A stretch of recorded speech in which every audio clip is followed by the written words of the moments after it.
moi je me dis, il n'y a pas de fatalité à accepter un capitalisme de surveillance. Il y a d'autres modèles pour l'Internet, pour le numérique qui sont possibles.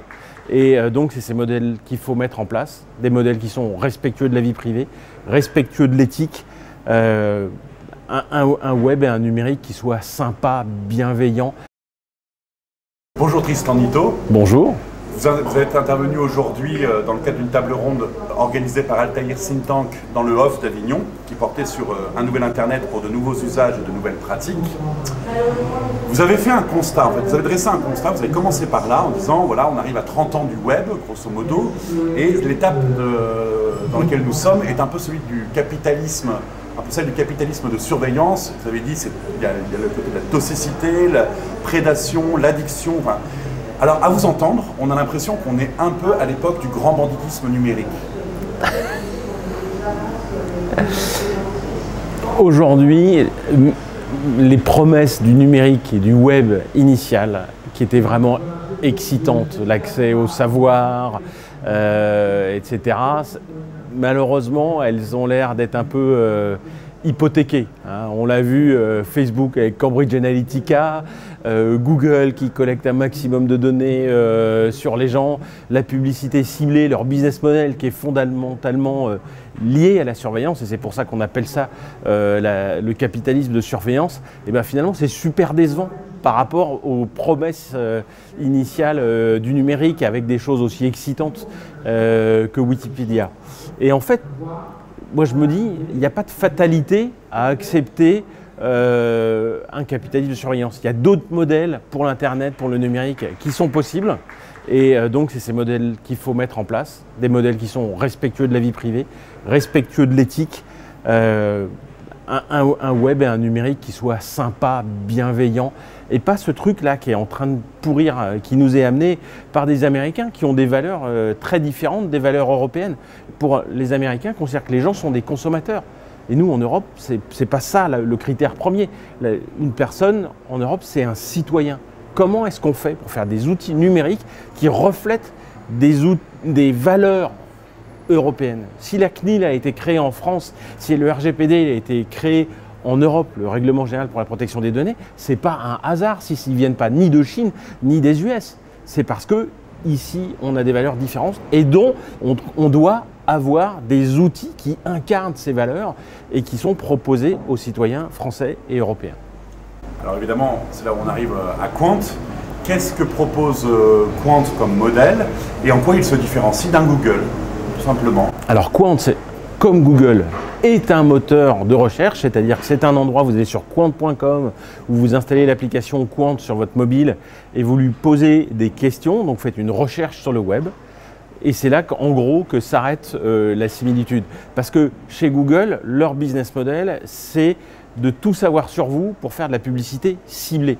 Chez Quant, on a pris une approche complètement différente, qui est de dire on ne veut rien collecter en termes de données personnelles. D'ailleurs, quand vous arrivez sur Quant, il n'y a pas de bannière accepter nos cookies parce qu'on ne met pas de cookies. Donc en fait, on a un genre de moteur de recherche amnésique. Il vous répond à votre question, il vous donne les mêmes résultats que tout le monde puisqu'il ne sait pas qui vous êtes. C'est les mêmes résultats que tout le monde. C'est ce qu'on appelle la neutralité des résultats. Et puis après, il oublie que vous êtes venu. Donc si vous revenez 5 minutes plus tard, il ne fait pas le rapprochement. Et donc il ne vous traque pas, il ne vous piste pas. Mais sinon, il vous donne les mêmes services qu'un moteur de recherche, sauf que éthiquement, c'est très différent puisqu'il est respectueux de votre vie privée. Donc vous pouvez lui poser des questions gênantes. Hein. Si vous avez une rougeur mal placée, vous pouvez lui dire. Alors qu'un autre moteur américain, c'est retenu parce qu'il sait qui vous êtes, parce qu'il vous a donné une adresse Gmail, etc. Et que lui, il n'a pas du tout signé le serment d'Hippocrate ou de secret médical. Alors que nous, c'est simple, il est amnésique, il ne se souvient pas et de toute façon, il ne sait pas qui vous êtes. Google vit précisément de la vente de ses données. Comment un modèle comme Quant peut vivre dans ce monde? Quant a fait le choix de faire de la publicité contextuelle par opposition à la publicité ciblée. La publicité contextuelle, c'est simple. Vous allez sur Qwant, vous cherchez soupe à la tomate, on ne sait rien de vous, sauf que vous êtes une personne qui cherche soupe à la tomate. Et donc, on va se retourner vers des annonceurs en leur disant, on ne sait pas qui est cette personne, on ne sait pas son genre, son niveau de revenu, on ne sait pas où elle est, mais elle s'intéresse à la soupe à la tomate. Et donc, il va y avoir un fournisseur qui dit, tiens, moi j'ai du gazpacho, l'autre qui va dire, moi j'ai de quoi faire de la soupe, des ustensiles que je vais vendre. Et voilà, on vous met, c'est de la publicité qui est fonction du contexte que vous avez fourni. Ça n'est pas de la publicité ciblée. Alors on pourrait croire que ça ne marche pas, mais en fait ça a été le modèle de Google jusqu'en 2006, à l'époque où déjà ils gagnaient beaucoup d'argent. Donc on peut arriver chez Qwant à gagner beaucoup d'argent et à être rentable tout en respectant la vie privée des utilisateurs.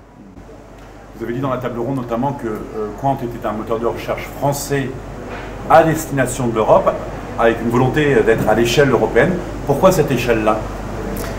Aujourd'hui, rester à l'échelle française pour Qwant, ça n'a pas de sens parce que c'est un beau marché, hein, mais c'est quand même seulement limité à 65 millions de Français. L'Europe, nous on y croit et donc on se dit il faut faire quelque chose pour toute l'Europe parce qu'il y a quand même des valeurs européennes qui sont communes, dont le respect de l'individu et de l'éthique. Et aller plus loin, bah, peut-être que ça sera possible plus tard, mais il y a un moment, il ne faut pas être trop gourmand non plus. Donc l'Europe, c'est un très grand marché avec des gens qui sont finalement plus riches qu'ailleurs dans le monde et ça peut nous permettre d'être rentable à court ou moyen terme. Quel lien Qwant a-t-il avec le monde des arts et de la culture? Alors en fait, il faut savoir que Qwant, c'est un moteur de recherche, donc ça n'affiche que des choses qui sont publiées sur le web. Ça vous aide à les trouver. Et qu'est-ce qu'on va trouver sur le web? Du contenu. Donc ça va être soit des médias, soit de la culture, soit de l'expression citoyenne. Si on n'a pas ces contenus, s'il n'y a pas un moyen de les financer, si on ne paye pas à la création, il n'y a plus ces contenus ni médiatiques ni artistiques, ça n'a pas de sens. En fait, on ne sert à rien. Et donc, c'est ça qu'on a compris chez Qwant, qu'on intègre.